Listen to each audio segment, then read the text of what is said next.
श्री सरस्वती नमः। श्री कृष्णाय नमः। मैं श्री भादव माता पंचांगकर्ता ज्योतिषाचार्य पंडित भागीरथ जोशी विश्व सायन लग्न सारणी, विश्व दिनमान सारणी, विश्वोपकार नयनम, लग्न सारणी समुच्चय आदि पुस्तकों का लेखक। आज हम चर्चा करेंगे शास्त्रोक्त के शास्त्र में क्या लिखा है दीपावली के संबंध में, इस पर चर्चा करेंगे। देखिए, सभी प्रकार के ग्रंथों का सार लेकर निर्णय सिंधु और धर्म सिंधु लिखी गई है। निर्णय सिंधु और धर्म सिंधु सभी ग्रंथों का सार हैं। हम कहते हैं कि उसमें ये लिखा है, उसमें ये लिखा है, उसमें ये लिखा है, उन सब का सार इनने लिया है। और वर्तमान में इसीलिए लोग धर्म सिंधु और निर्णय सिंधु का उदाहरण देते हैं। यदि धर्म सिंधु और निर्णय सिंधु में कुछ बात लिख दी गई है तो बाकी के अन्य ग्रंथों का अध्ययन करने की कतई आवश्यकता नहीं होती है। तो देखिए, दीपावली के संबंध में धर्म सिंधुकार कहते हैं कि प्रदोष व्यापिनी अमावस्या में दीपावली मनाना चाहिए। यदि दोनों दिन प्रदोष व्यापिनी हो तो दूसरे दिन मनाना चाहिए। यदि दोनों दिन प्रदोष व्यापिनी ना हो तो भी दूसरे दिन मनाना चाहिए। और यदि प्रथम दिन प्रदोष व्यापिनी है और दूसरे दिन प्रदोष व्यापिनी नहीं है, परंतु अमावस्या 3.5 प्रहर से अधिक है और प्रतिपदा की वृद्धि हो रही है, तो भी दीपावली दूसरे दिन होगी।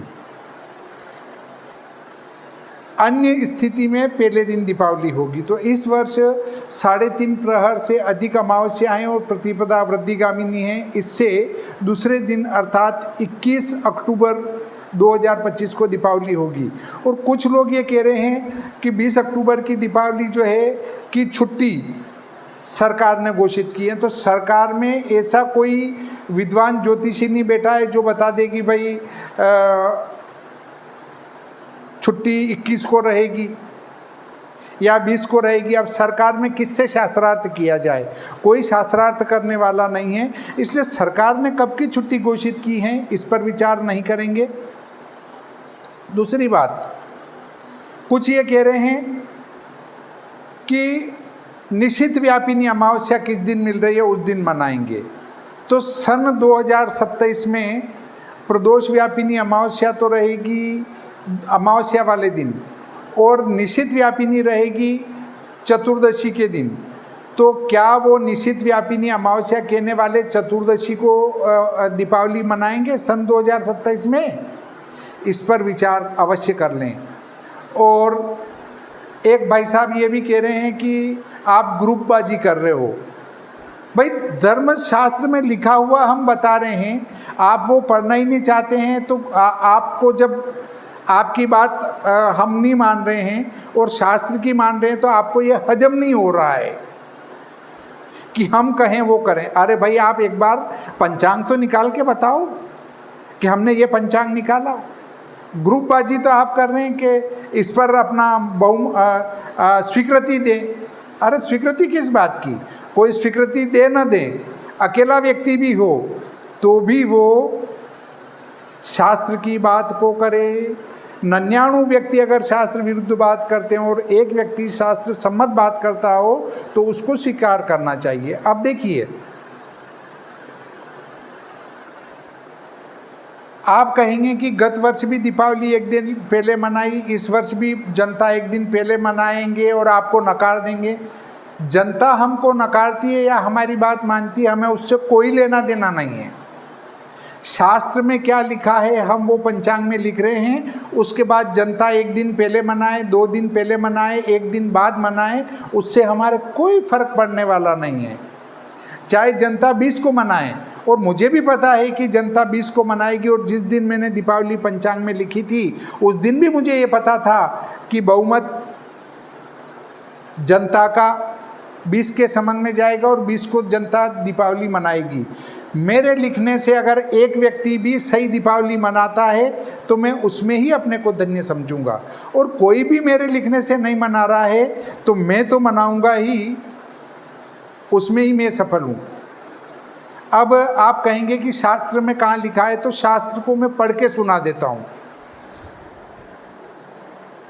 ये है धर्म सिंधु, मैंने नहीं लिखी है।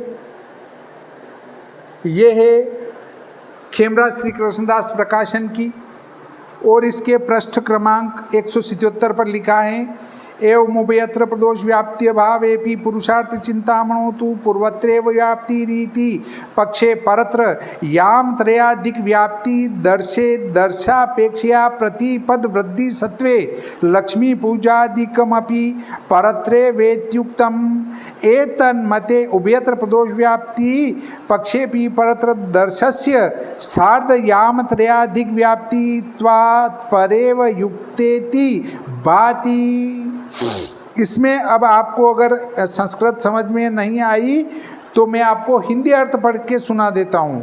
इसी प्रकार दोनों दिन प्रदोष व्याप्ति के अभाव में भी समझना पुरुषार्थ चिंतामणि तो यह कहा है कि पहले दिन ही व्याप्ति हो। इस पक्ष में यदि आगे 3 प्रहर से अधिक अमावस्या हो तो दर्श की अपेक्षा से प्रतिपदा की वृद्धि हो तो लक्ष्मी पूजन आदि भी परले दिन ही करना। परले दिन मतलब अगले दिन। इस मत में दोनों दिन प्रदोष व्याप्ति के पक्ष में भी परले दिन अमावस्या 3.5 प्रहर से अधिक हैं, इससे परली ही युक्त हैं यह प्रतीत होता है। इनने स्पष्ट लिखा है। देखिए, पहले उनने लिखा है कि प्रदोष व्यापिनी लेना, उसके बाद लिखा है दोनों दिन हो तो दूसरी लेना, उसके बाद लिखा है कि दोनों दिन ना हो तो भी दूसरी लेना, और पहले दिन हो तो पहली लेना, और सबसे लास्ट में उनने लिखा कि 3.5 प्रहर से अधिक अमावस्या हो दूसरे दिन और वह प्रतिपदा वृद्धिगामिनी बन रही हो तो दूसरे दिन ही दीपावली होगी। ये मैं नहीं कह रहा हूँ, धर्म सिंधु कह रहा है। और अगर आप इस धर्म सिंधु को नहीं मानना चाहते हैं तो फिर आपके जी में आए वो करें। आपको कोई हाथ पकड़ के रोक नहीं रहा है, जनता को कोई ज़बरदस्ती हाथ पकड़ के रोक नहीं रहा है।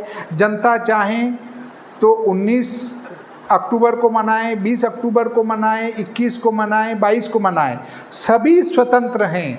परंतु शास्त्र में जो लिखा है वो बात मैं आपको बता रहा हूँ। मानना चाहते हैं मानिए, नहीं मानना चाहते मत मानिए, और आप भले ही बहुमत सिद्ध कीजिए। मुझे तो कोई बहुमत सिद्ध नहीं करना है, मैं तो सिर्फ मैं कह रहा हूँ कि ये शास्त्र में लिखा है और ऐसा लिखा है।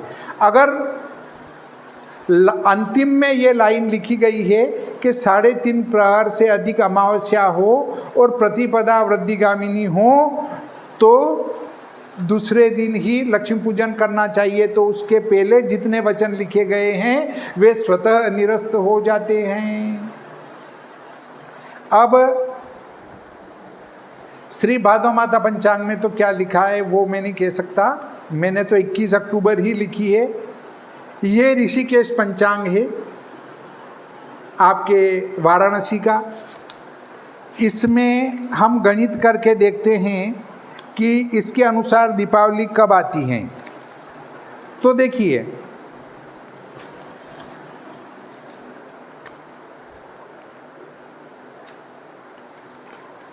संवत 2082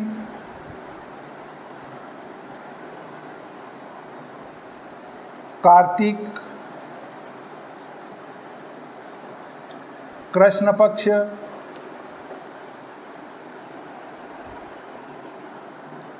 अमावस्या मंगलवार। इसमें समाप्ति काल दिया है 4:26 और सा लिखा है। सा का अर्थ सायं, सायं मतलब 16:26 पर अमावस्या समाप्त होगी। अब इसका सूर्यास्त है वो है 5:40, सूर्यास्त 5:40,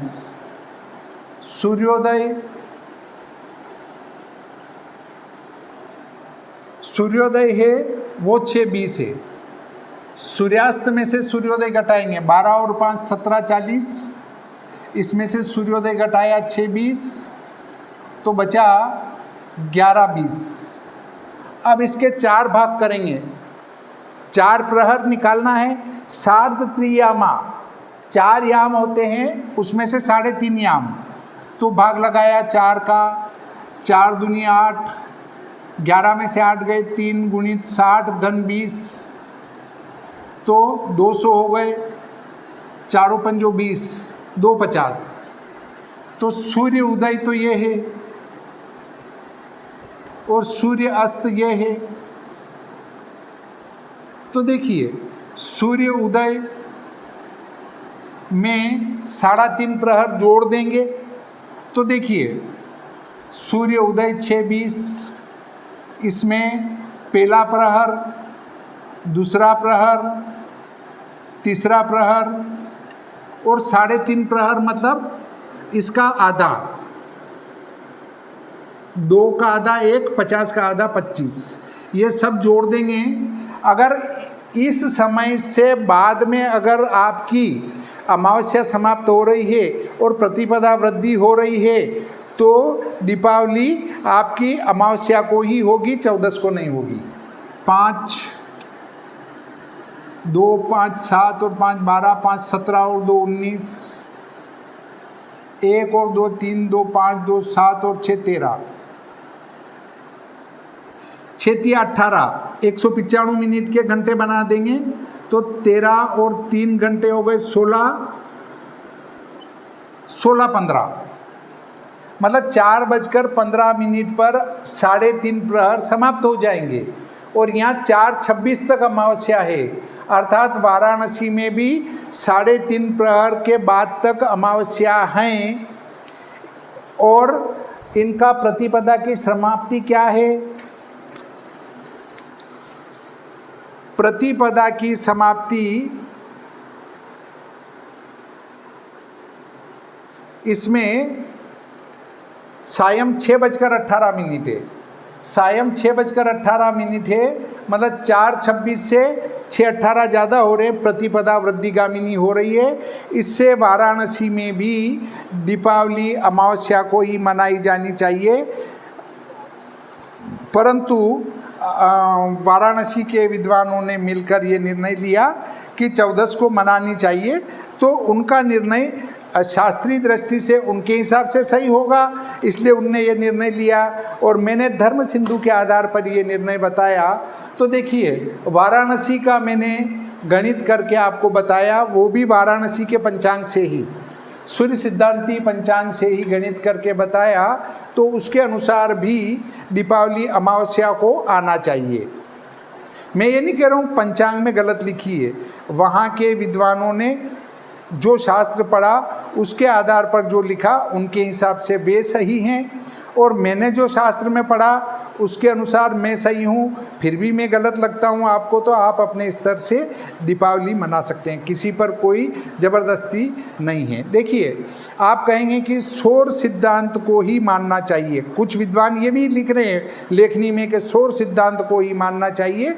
तो सौर सिद्धांत से ही मैंने दीपावली का निर्णय निकाल के यहाँ बताया है। उसके बाद भी आप कहते हैं कि इसको ही मानना चाहिए, तो सूर्य सिद्धांत में चंद्र ग्रहण का गणित दिया है, सूर्य ग्रहण का गणित दिया है। तो फिर ये जो सूर्य सिद्धांत से पंचांग बनाने वाले सूर्य ग्रहण का गणित और चंद्र ग्रहण का गणित कलकत्ता की एस्ट्रोनॉमिकल लाइब्रेरी से, क्यों एस्ट्रोनॉमिकल सेंटर है वहाँ पे, एस्ट्रोनॉमिकल सेंटर से या लाइब्रेरी के दो एस्ट्रोनॉमिकल सेंटर से ग्रहण लेकर अपने पंचांगों में क्यों लगाते हैं? भाई सूर्य सिद्धांत में यदि ग्रहण का गणित दिया है तो आप उसको क्यों नहीं मान रहे? फिर इस में ये सूर्य सिद्धांत वाले इसलिए लगाते हैं ताकि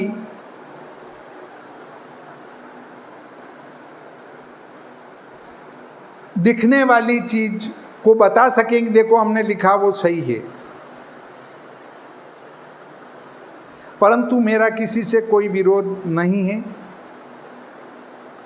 सूर्य सिद्धांत वाले को सूर्य चंद्र ग्रहण का ग्रहण भी अपने सूर्य सिद्धांत के गणित से ही लगाना चाहिए। अगर सूर्य चंद्र का ग्रहण का गणित गलत हो चुका है सूर्य सिद्धांत का, तो बाकी गणित सही कैसे रहा ये मेरे समझ में नहीं आ रहा है। यदि किसी को मेरी बात से बुरा लगे तो मैं अभी से हाथ जोड़कर माफ़ी चाहता हूँ कि मुझे माफ़ करें, और आप जब दीपावली मनाना चाह रहे हैं तब मनाएं। मुझे किसी प्रकार की कोई आपत्ति नहीं है। मैं तो जो धर्म सिंधु निर्णय सिंधु में मिल जाता है उसके आधार पर एक वीडियो बना देता हूँ। फिर भी आपसे विद्वानों से क्षमा प्रार्थी हूँ, विद्वानों से, कि आप जो निर्णय कर रहे हैं वो आपकी जगह सही होना चाहिए, और मेरे जो पढ़ने में आया वो मुझे जो सही लगा उसके आधार पर मैंने वीडियो बना दिया। इस प्रकार आज का ये प्रकरण यहीं समाप्त करते हैं। श्री सरस्वती नमः। श्री कृष्णाय नमः।